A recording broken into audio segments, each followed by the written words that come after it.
Hello everyone, welcome back to my channel. तो friends, हमारे आज का टॉपिक है क्लास 10th के इंग्लिश बुक फास्ट फ्लाइट का पोएम द बॉल पोएम।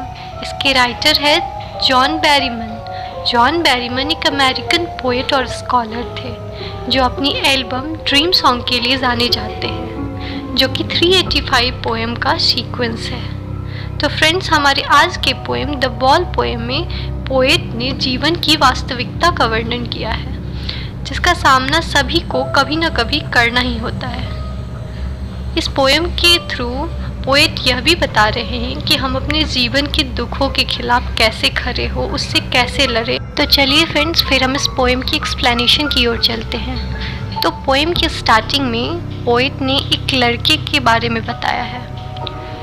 वह लड़का अपने बॉल के साथ खेल रहा था। खेलते खेलते उसकी बॉल उसके हाथ से छूट जाती है और उस लड़के की फेवरेट बॉल उसके हाथ से छूटते हुए गली में लुढ़कते हुए पास की एक नदी में गिर जाती है। अब यहाँ पर पोएट उस लड़के के रिएक्शन को नोट करना चाहता है। वह देखना चाहता है कि अब लड़के का रिएक्शन क्या होगा, क्योंकि उसकी फेवरेट बॉल तो अब नदी में जा चुकी है। उसने अपनी फेवरेट बॉल खो दी है। पोएट ने गेंद को लड़के से दूर जाते देखा था कि कैसे वो गेंद खुशी खुशी उछलते हुए गली में गई और फिर नदी में चली गई। फिर पोएट ये कहता है कि लड़के को सिंपैथी देकर भी कोई फ़ायदा नहीं है कि उसे दूसरी बॉल मिलेगी, क्योंकि उसके पास दूसरी बॉल भी है। पोएट ऐसा इसलिए कहता है क्योंकि वह छोटा लड़का बहुत ज़्यादा सैड फील कर रहा था। वह लड़का इसलिए सैड था क्योंकि उसके बचपन की सारी यादें उस बॉल से जुड़ी थी, उसके इमोशंस उस बॉल से जुड़े थे, जो कि अब खो चुकी थी। वह पानी में चली गई थी। इस बॉल से वह लड़का बहुत ज़्यादा अटैच्ड था, क्योंकि उसकी चाइल्डहुड मेमोरी जुड़ी थी।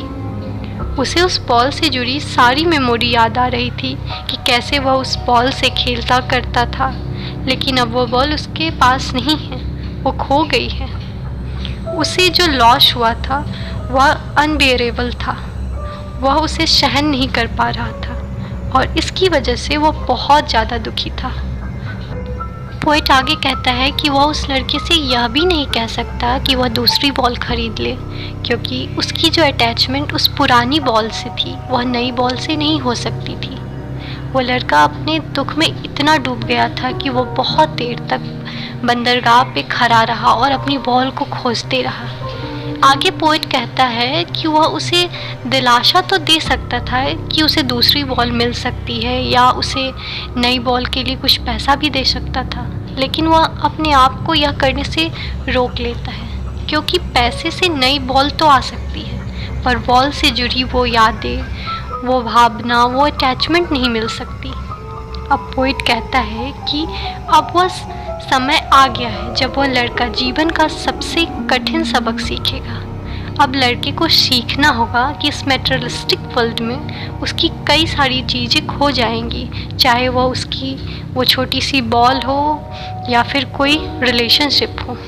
पोएट कहता है कि लड़के को अब लॉस को सहन करना सीखना होगा।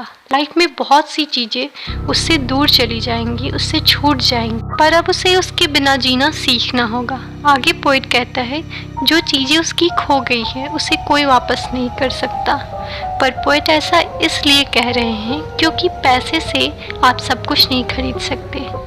आप पैसे से कोई सामान तो खरीद सकते हो, लेकिन उससे जुड़ी भावनाएं, अपनापन नहीं खरीद सकते।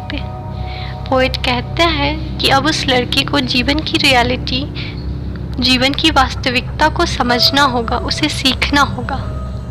अब उसे अपने जीवन के दुखों को एक्सेप्ट करना होगा और उनके खिलाफ खड़ा होना होगा। अंत में पोएट कहता है कि अब वो समय आ गया है कि अब उस लड़के को जीवन की इस हार्श रियलिटी को समझकर आगे बढ़ना होगा कि हम एक दिन अपने सबसे प्रिय चीज़ या फिर प्रियजनों को खो देंगे। तो दोस्तों, ये थी हमारे आज की पोएम की एक्सप्लेनेशन। उम्मीद करती हूँ अच्छी लगी होगी। तो दोस्तों, हम फिर मिलेंगे अपनी नेक्स्ट वीडियो के साथ।